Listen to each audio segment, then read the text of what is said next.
Repeat করছি, আপনাদের মারাত্মক অসুবিধা হয় মানুষের। আমি ধ্যানটা শেখাই এই মুচিপাড়া থানার এই পাশে, সুতরাং আপনারা নিজস্ব জায়গা আসতে পারবেন। এই পাশে মানে কোথায় কাঠগোলায়? কাঠগোলা কথাটা পরে আবার জিজ্ঞাসা করবেন, তখন বলবেন। এখন বলবার সময় এখানে যখন দেখা যাচ্ছে যে আপনাদের সবচেয়ে বিপদ, বয়স্কদের সবচেয়ে বিপদ হচ্ছে একটা, যে কোনো সময় তখন আপনারা ভুলে যান।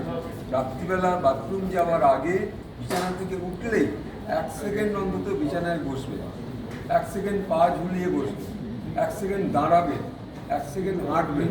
এই 4-5 সেকেন্ড যদি ব্যয় করেন, তারপরে যদি আপনি বাথরুমে যান, তাহলে আর আপনার কোনো ভয় থাকবে না।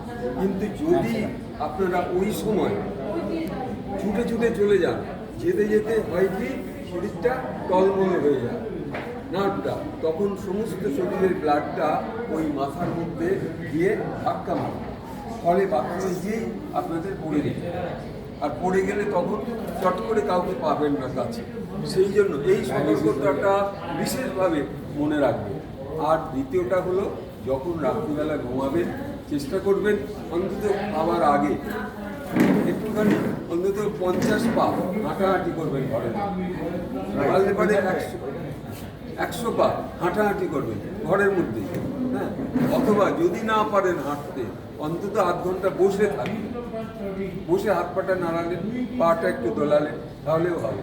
কিন্তু চরক সংহিতায় বলছে রাত্রিবেলা খাওয়ার পর অন্তত 500 পা হাঁটতে হয়, এটা চরক সংহিতার কথা।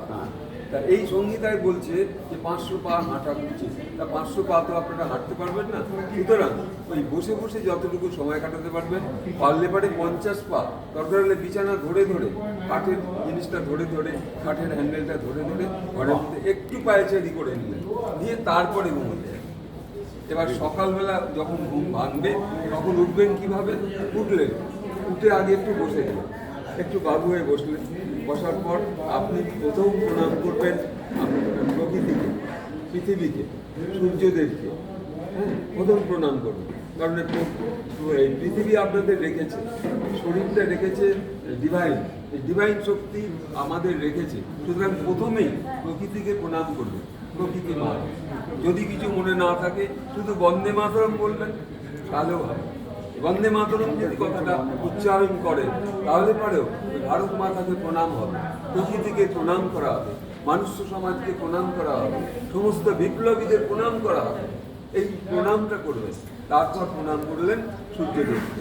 তারপর যদি কারো মনে থাকে ওই যে মানে পঞ্চসখী, পঞ্চসখা, হ্যাঁ, তাদের নাম করলেন। বা যদি দ্রৌপদী, অবলা, কুন্তি, তারা, মন্দিরে এই পঞ্চকন্যার নাম করলেন। তারপর হয়তো ইচ্ছা হলো, আচ্ছা আপনি ওই গঙ্গা, যমুনা, জৈব, হ্যাঁ, এই 7টা নদীর নাম, এটা যেটুকু মনে থাকবে এইটুকু, এই হলো সকালবেলার কাজ। তারপরে উঠে খালি পেটে একটুখানি ওম উচ্চারণটা, একটু ওম উচ্চারণটা, আর কিছু দুবার করুন, 2 মিনিট করুন, 1 মিনিট করুন, যদি কেউ 5 মিনিট করতে পারে ভালো। এইটা সকালবেলা ওই ওঙের মধ্যে সমস্ত, আর ওমটা হচ্ছে ও হস্যৌম, ওম অ হস্যৌম।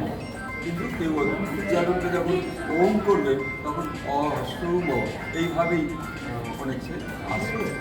আর নিজেকে সবসময় ভাববেন যে আমি একজন শক্তিশালী আত্মা, আমি শক্তিশালী আত্মা, সবসময় ভাববেন আই এম স্টেবল, আমি আনন্দময়, আমি পবিত্র আত্মা, আমি পবিত্র আত্মা।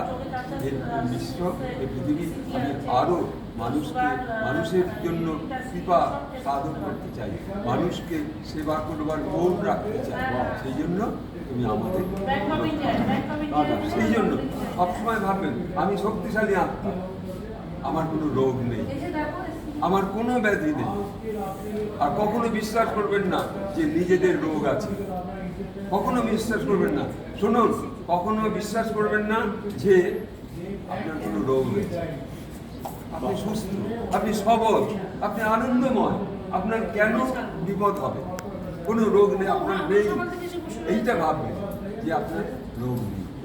এই ভাবনার মধ্যেও আপনারা নিজেকে ভেরি গুড। এইটুকু বলে গীতার কথা। এইটুকু বলে সকলকে একসঙ্গে যে সকলকে যে আমরা পেয়েছি, সাধু সন্ত সকলকে একসঙ্গে পেয়েছি, এই ভাবনা নিয়ে আমাদের এই প্রিয় প্রিয় সাধু সকলেই আমাদের মধ্যে আছে। আমার এই আপনাদের যে একসঙ্গে পেলাম সকলকে, এইটুকু যেটুকু বললাম, যদি কারো আরও বেশি জানবার ইচ্ছে হয় আমার সেন্টারে আসবেন।